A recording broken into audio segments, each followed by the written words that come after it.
My name's Liam, I'm a 20-year-old full-time college student, and last year I made a professional quality feature-length film. I'm making this video to talk about some of the behind the scenes of this insane journey, including what went well and what mistakes I learned from, and hopefully inspire some people to take on ambitious creative projects of their own. As a quick note, this video is going to cover the production process from the inception of the project to the end of filming. However, I am making a separate video on the post-production, where I go through my timeline in DaVinci Resolve and talk in depth about my editing process.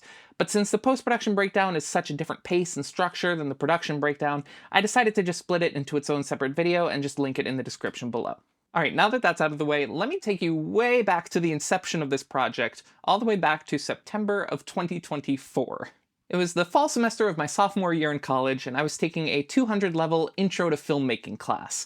While I've been interested in video production since elementary school, and I'm currently working as a videographer for my school's marketing department, I'd never done any sort of true narrative filmmaking before, so some of the stuff in this class was completely uncharted territory for me. One of the very first assignments in this class, I think actually the first, was to write a treatment, a paragraph-style synopsis of a story idea that we'd eventually turn into a 3 to 5 minute screenplay. Now, I like to think I'm pretty good at writing in general, but I'm admittedly very bad at creative writing, especially when it comes to conceptualizing a story. But my professor did give a really great piece of advice for coming up with a story. He said to take an everyday experience that you have, and then exaggerate it until it turns into something new. So I thought about some everyday experiences I have, especially the particularly unique ones. And I remembered, something I do is, when I'm driving, if I happen to be behind the same car for a while, I'll get worried that they'll think I'm following them, especially if they take some turns and I make those same turns. I have no clue why my brain does this, but it's pretty nerve-wracking for me, so I thought, what if there actually were someone following you? That's a cool little idea. Now how do we raise the stakes even more? Well, why is it a big deal if someone's following you? Maybe you're doing something illegal, like dealing drugs. And that's how Hazard Lights was born, my first ever narrative film. Fun fact, the character of Lila actually didn't exist in my original treatment. I had originally written that the car following the dealer turns out to be an unmarked police car, which pulls the dealer over only for the cop to tell the dealer that his taillight is broken and to have a good night. It was actually my professor who read this plot outline and said something to the effect of, "You don't have the actors or the costumes to be able to pull off a convincing police character." Foreshadowing. What if it were someone else instead, like a girlfriend or something? So I went to a random online name generator and the character of Lila was born. So anyway, I ended up making a version of Hazard Lights with a group from my class, but there were a number of things about that production that I wasn't too happy about, which I won't get into, so I decided to just entirely redo the film with a group of friends from high school, and that's the version that's available on my YouTube channel. Now, as I was writing Hazard Lights, I didn't want the entire story to be plainly obvious. I think part of the magic of storytelling in general is letting the audience fill in gaps on their own, because then the story is personalized to each individual viewer. But as I kept thinking about the intentional gaps in the Hazard Lights story, I realized just how much more story there was that I wanted to tell. So by late November, before we even started filming Hazard Lights, I had drafted up a treatment for Lila, the prequel to Hazard Lights. This treatment, which I'll put on screen here, was surprisingly similar to the final product. Obviously, a lot of details changed, mostly just for practicality and effective storytelling purposes, but the overall plot arc is largely unchanged. And that's what I think felt so special about this script. I didn't feel like I actively wrote it. My main goal was to transform Lila into a likable protagonist without vilifying the dealer, or Alex as we now know him. But beyond that, I don't feel like I made many active choices as to what the storyline looked like. It was more so that I had a very strong understanding of the characters and their motivations, and the story just kind of created itself. All I had to do was copy it down into a Google Doc and then create the dialogue to make the story happen as it was supposed to. And just like Hazard Lights, I made sure to leave plenty of things open to individual interpretation. So I wrote out the script, and I spent a lot of my free time in early 2025 editing it through various different iterations before finally settling on the final script. By the way, huge shout out to Abby, the actor for Aerie, who was also the script editor and helped me make sure that the story actually made sense on paper. But now came the hard part, actually producing it. Let me first touch on finances. So, we had no budget for this film, nor did I seek to make any money from it. This made it easier in post-production because I didn't have to worry about YouTube copyright strikes for the music, but it made it much harder to actually get the production done. I couldn't afford to rent any filming locations, all the props, costumes, set dressings, and food had to come out of pocket for me, and all the cast and crew were unpaid volunteers.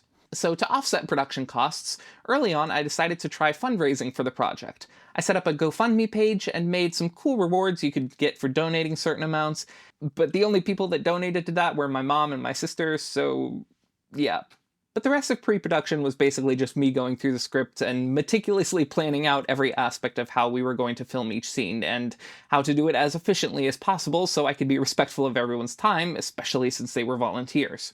If I had to estimate, I'd say I probably spent a total of around 100 to 150 hours after the script was done just poring over documents, planning shots, and trying to schedule each day down to the minute.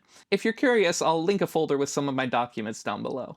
Alright, so now I'm basically just going to go through each day of our filming schedule and talk about each one, how we pulled off certain things, what I learned, and any funny stories I might have.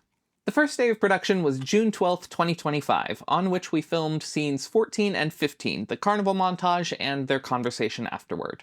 It might seem weird to have started with such a pivotal sequence, but it really just came down to scheduling conflicts. One of the most difficult parts of pre-production was finding days when everyone I need for each scene is available. Since all of the cast and crew were high school and college students, almost all of them had part-time summer jobs, plus a variety of other obligations like studying abroad, family vacations, medical issues, unexpected emergencies, etc., etc. This is a recurring theme throughout the entire production. So going back to scenes 14 and 15, the big issue was obviously that we needed a carnival we could film at. And since we obviously didn't have the budget to get official permission to film at a carnival of any size, we just did it without permission. The actors got into costume ahead of time, I broke my camera rig down to the bare minimum size, and we just bought regular tickets to the carnival. We did get some weird looks from the employees here and there, but at the end of the day, they're paid minimum wage, so I don't think they really cared that much. But before all of that, we actually needed to find a carnival in the first place. Luckily, there was the annual Mount Trashmore Summer Carnival, which was right nearby my home, actually. For scene 15, I had originally written that they sit on a bench nearby, but when I realized that there weren't actually any benches with a clear view of the Mount Trashmore Carnival, I decided to have them instead sit on a hill. And I really fell in love with that visual. During pre-production, this was absolutely my favorite scene. The carnival was slated to run from May 23rd to June 17th, but Marshall, the actor for Alex, had a medical procedure scheduled for mid-May and required several weeks of recovery time, so we settled on June 12th as a filming date. But of course there was yet another issue, because after just 3 days of operation, the Mount Trashmore Carnival was shut down by the city because of a shortage of security staff. The carnival has unfortunately experienced some issues in the past years, so I understood the concern, but this posed a huge problem. I wanted the visual of the Ferris wheel, but I also really loved the visual of them sitting on a hill in scene 15. So where the hell were we going to film this? Here's the solution I came up with. I remembered that there was a carnival-like attraction near the Virginia Beach oceanfront called Atlantic Fun Park. It's a total tourist trap with overpriced tickets for games and rides that are mediocre at best. But we weren't looking to actually have fun, we just needed something that looked fun. So the tourist trap aspect actually worked in our favor. The only issue was that Atlantic Fun Park doesn't have any hills nearby. In fact, it doesn't really have any usable seating areas. It's situated right in the heart of the urban Virginia Beach oceanfront, completely surrounded by roads, buildings, and big parking lots. So I said, what if we just fake it? So basically, the entirety of scene 15 that you see in the film is a complete lie. And I think the results turned out somewhat okay in the end, but my process of achieving those results was riddled with mistakes that made my life much harder than it needed to be. My first mistake was filming before sunset. I knew about the concept of filming day for night and how it was done in concept, but I decided to do it for the first time ever with this scene without practicing it at all beforehand. What I learned is that the sky in day for night scenes are nearly impossible to accurately match with actual night scenes where the sky is nearly pitch black. And on top of that, I had accidentally overexposed my footage and the sky was almost completely clipped and unrecoverable. So for the shots with sky in them, I ended up just masking out the sky and replacing it. But since I was really on a time crunch and I'm admittedly very inexperienced at rotoscoping, I ended up relying on automatic tools, which is why there's a bunch of visible spill around the hair and glasses and whatnot. The other major mistake was deciding to also rely on auto-masking tools for the entire shot behind the actors, rather than putting up some sort of a chroma key backdrop in front of them. While it turned out all right in the end, the auto tools really struggled to differentiate between the actors' hair and the trees that were in front of them, resulting in some pretty rough edges at some points, but it is what it is. And again, I'll give a more in-depth look at the post-production process in my editing breakdown video. After filming scene 15, we drove over to Atlantic Fun Park and filmed scene 14, the Carnival montage. I was highly aware of the fact that we might get asked to leave if the Carnival employees found out we were making a movie, so we did the more normal things first, like riding the Ferris wheel and playing games, and then did the stage shots like the selfie and a couple of other bits of footage that I didn't use in the final edit. Luckily, no one seemed to care, but at the end of the day, I would not have lost sleep over getting banned from that place. And finally, we did the drone shots, the opening shot of the montage and the very last shot of the film. And yes, those are the actual cars. I had them drive around the block and come back down the street to get that shot. Funny little anecdote, while I was waiting for them to get around the block for that last shot, I was standing near some parked cars with my drone remote, and a family was getting back to their car, and the mom saw me standing next to their car with the remote in my hand, and she said something along the lines of, "Oh no, are we too late?" It turns out she thought I was writing her a ticket for overstaying her metered parking time, so I had to quickly explain to her, like, no, I'm a student filmmaker, I got my drone up there, I couldn't even give you a ticket if I wanted to. It was awkward in the moment, but funny in hindsight. On day 2, we were filming at Apelu Island Cafe in Norfolk for scenes 8 and 20, the cafe scene and the climactic dinner date scene. These scenes are not canonically supposed to take place in the same location, and I have no clue if I was successful in visually differentiating them enough, but I'm hoping it was at least clear that they're not supposed to be the same restaurant. Something I haven't touched on yet in this video was the fact that we were lucky to have 3 different businesses allow us to film in their spaces for absolutely free. It made this project so much easier, and I am eternally grateful for their hospitality. For those who are looking to make their own films or other creative projects and are wondering how I went about getting permission to film in these locations, my biggest piece of advice is to exhaust every last potential interpersonal connection you may have, and then use those to your advantage to score credibility points. For Apelu Island, I actually posted on my Instagram story back in January of 2025 asking if anyone had connections with anyone who owned a small restaurant or cafe, and one of my friends replied that there was another student named Mason in our cohort at Virginia Wesleyan whose family owned a cafe called Apelu Island. I'd never met this other student, I have met him since then, but I figured our mutual friend would still help my chances nonetheless.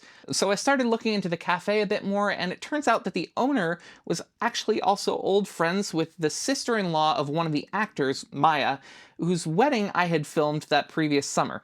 Just another random connection, but it helped my chances of getting a yes. So armed with my references, I sent them an Instagram message explaining the project and asking if we could film there, and ta-da! And that was basically the process I used for all 3 locations. The dance studio in which we filmed the interrogation scene is one of my recurring business clients for whom I take recital photos every year, and the bar is a brew pub owned by my 12th grade English teacher that he opened in 2023 after he retired from teaching. But back to Apelu Island. This was overall a surprisingly straightforward day. Sure, there were some challenges here and there, but nothing really stands out as out of the ordinary. On a technical note, scene 8, which is the entirety of the indoor shots at the cafe, should technically be 2 separate scenes in the script because of the time skip. Same for scene 12, which is the entirety of the indoor shots at the bar. But when I was originally writing these scenes in earlier drafts of the script, they didn't have those time skips, so I numbered them as single continuous scenes. But by the time I added the time skips into the script, I had already had all the scene numbers memorized in my head, and I didn't want to change them, so I just didn't. Also, a fun fact from that day. For scene 20, Savannah and Marshall didn't have the dialogue completely memorized, which was perfectly fine, by the way. This was volunteer work, and I genuinely don't mind at all when actors call for line if they need it. But since this scene had so much back and forth dialogue, and since we had limited time to film at the cafe, I really didn't want to waste a bunch of time as they called for line repeatedly. So instead, whenever one of them was off screen at the time, they just held up both of the menu props back to back, which had the script inside, and they just read off the script. So that's why you can sometimes see their eyes jumping up and down. They're looking down at the line at the bottom of a page and then back up at their scene partner. And aside from that small little tell, I think it worked out pretty well. One of my only wishes for that day was that I had been able to recruit more background extras, but oh well, such is volunteer work. Next up, we filmed the scenes with the exterior of Alex's house, so the end of scene 9 and the beginning of scene 11. This was filmed at M's house, the actor for the bad cop interrogator. By the way, huge shout out to the Montalvo and Lysinger families for their hospitality and for saving me the cost of having to rent a space to film. Anyways, this day went really smoothly, aside from one major difficulty. In short, Abby, the actor for Ari and essentially my right-hand man throughout the project, had a family emergency and wasn't able to make it to this day or the next. Luckily, I hadn't scheduled her to be acting on either of those days, and Sam was able to take over the sound responsibilities on the second day. But there was one lingering issue: Lila's car. You see, when we filmed Hazard Lights, Savannah, the actress for Lila, didn't yet have her license, and thus didn't have a car. But I still really liked the idea of casting Savannah as Lila, so as a solution, Abby helped out by lending her car and her driver's license so we could make it happen. All of the scenes where Lila is driving in Hazard Lights are actually Abby behind the wheel. This worked out great at the time, but when it came time for these two filming days in which we needed Lila's car, but Abby wasn't available, it caused a huge problem. So I improvised. Luckily, Savannah now had her driver's license and access to a car we could use for filming, so we just used her car, and I added in a couple of lines for Ari to explain the discrepancy. And honestly, I think it worked out pretty nicely. It makes for a really cool visual that first time we see the blue car in Lila. But anyways, other than the car troubles, filming on the 5th went really smoothly, not really anything of note. Fun fact though, the tracking device that Lila places on Alex's car is actually just an old Roku. It was just the best looking thing I had on hand, and watching the film you can't really tell, so I'd call that a win. And another fun fact, this was the first time Savannah tried on this costume, the shirt for which I bought at Goodwill the day before.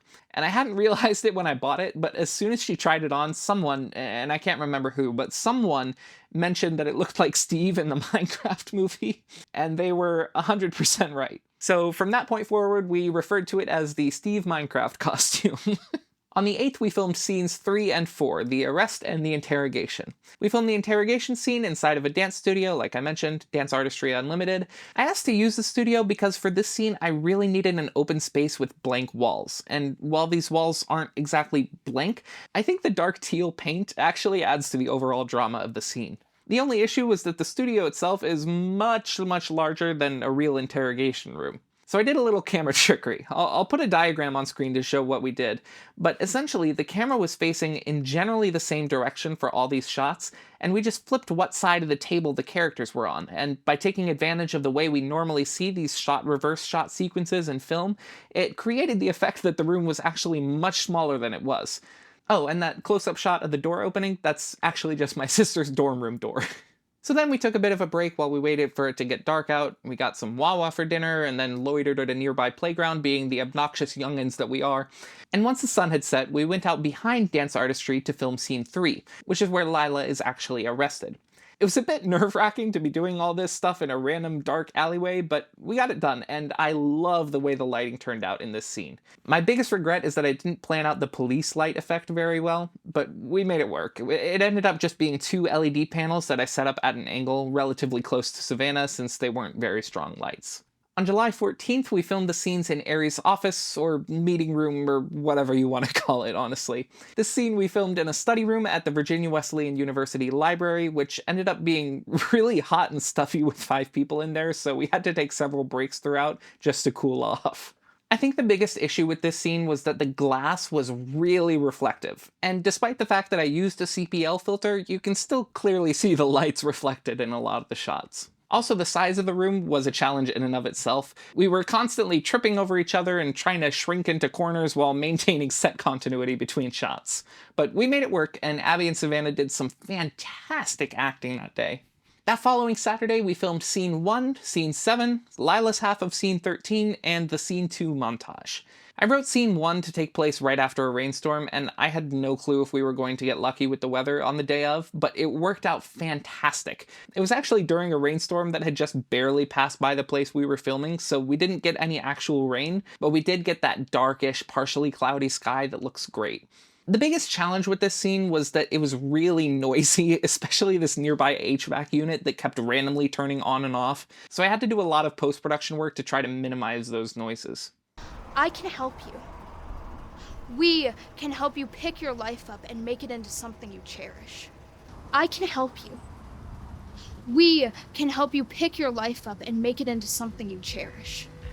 Scenes 7 and 13 went as expected, not really any notes there. And Scene 2 wasn't necessarily difficult, but just tedious because we had to make all these drug deals look visually distinct from one another, which not only meant a variety of different camera angles, but also a variety of locations. So it took a while, but we got it done. And without completely doxing myself more than I already have with this film and this behind-the-scenes video, I will say that every single one of these shots was filmed within a quarter-mile radius of my home, so really not too bad. Now here's where things get a bit tricky. Originally, there were supposed to be 3 remaining filming days. August 1st for the Scene 19 montage and the ending scenes, August 4th for the home dinner date scenes and the Scene 1 flashbacks, and August 11th for the bar scene and the drug deal that Lila spies on. But unfortunately, Savannah had some sort of an illness and wasn't able to make it on August 1st or August 4th. And I just want to clarify, I am so glad that Savannah felt comfortable enough to prioritize her health over my silly little project, but it just sucks that she happened to get sick because it really put a strain on the schedule for the rest of production. Because of everyone's tight schedules with very little overlapping free time, the best solution was to just cram a whole bunch of stuff into one day on August 11th. Now, we did film the Alex-only ending scene on August 1st, and we added an extra day on August 14th to do the Scene 19 montage and the Scene 1 flashbacks, but everything else I mentioned previously was done in one day. The bar scene, the home dinner date scenes, the ending scenes, and the Scene 10 drug deal. Starting in the morning with the bar scene, we got to set at 9 a.m. when the first employees arrived at the restaurant in the morning, and we were wrapped up by 11:30 a.m. when the restaurant opened. And since this was a longer scene, we really had to lock in and get it done. Like, no room for playing around this time. And I just want to say, the team was just fantastic. They really understood the importance of moving quickly here, and we pretty much became like a well-oiled machine and got it done in just 90 minutes, which is insane.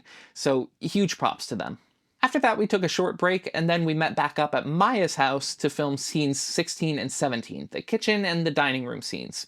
This was where things got rough for me. I was running on relatively little sleep, I hadn't eaten anything in almost 24 hours, and on top of that, I was really struggling emotionally with regard to the project itself. I had spent so much time and energy on this film, and I was frankly sick of it.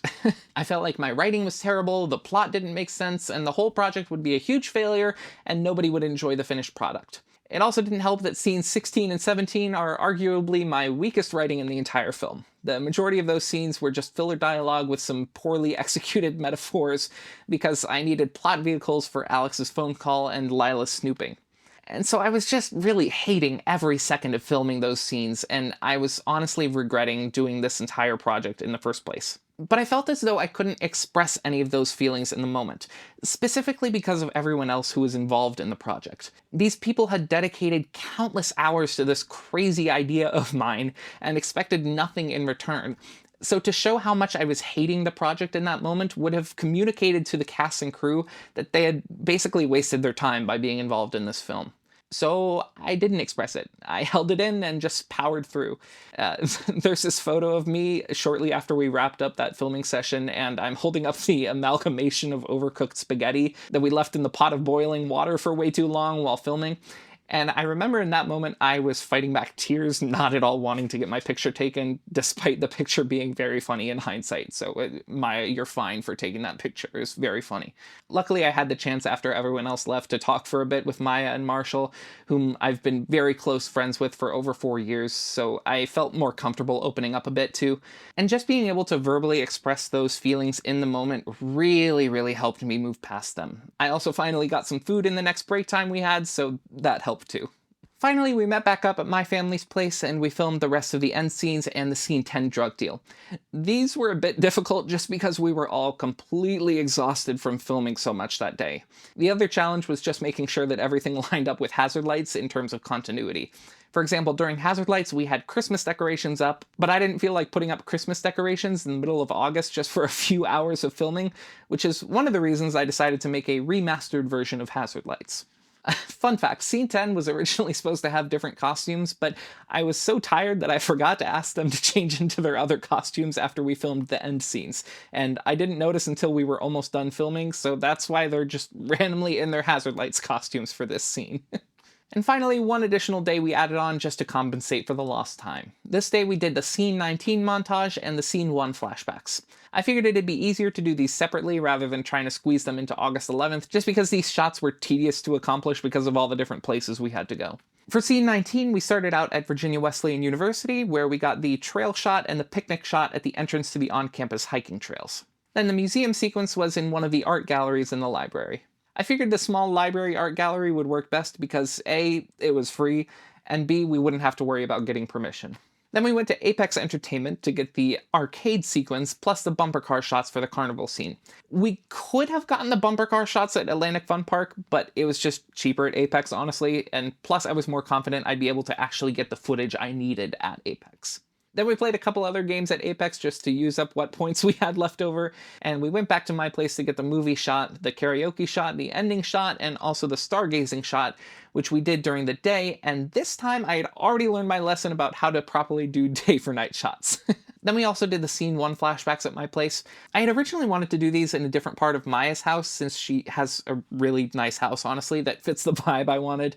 And also the audience was already familiar with the interior of Lila's apartment. But again, when we ended up filming at Maya's house, I really wasn't feeling well, and I just wanted to finish filming as soon as possible, so I decided in the moment to just put it off for another day and figure it out later.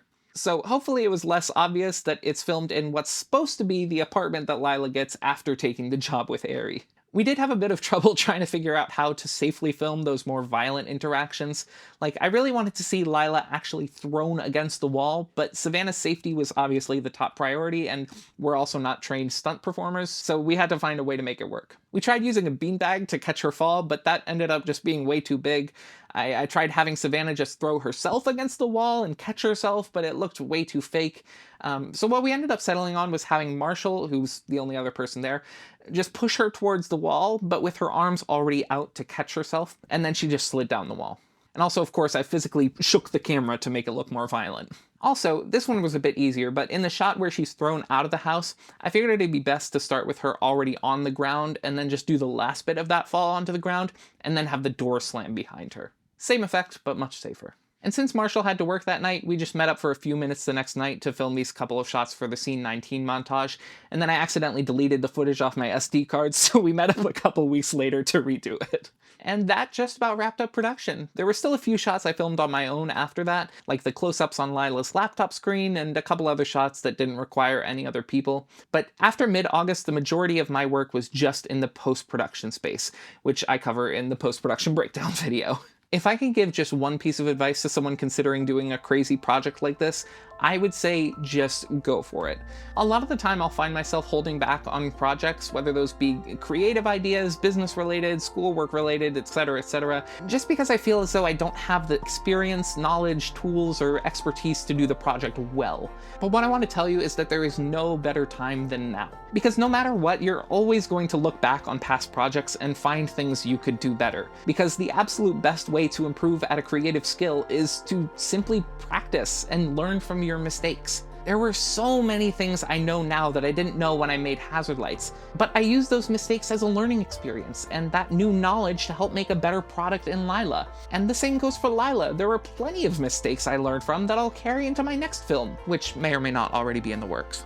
But my point is that perfection is an unrealistic standard, and so while you should always strive to do your best work that you possibly can, don't fault yourself when you inevitably fall short of perfection, and certainly don't let a fear of imperfection hold you back from honing your craft. Thank you so much for watching this. It's been great to finally have a good place to talk about all these things that have been swirling around in my head for so long, so I hope you enjoyed it as much as I did. Feel free to check out the post-production video that I've been relentlessly talking about if you're so inclined, but otherwise I'll see you soon for my next big project. Bye.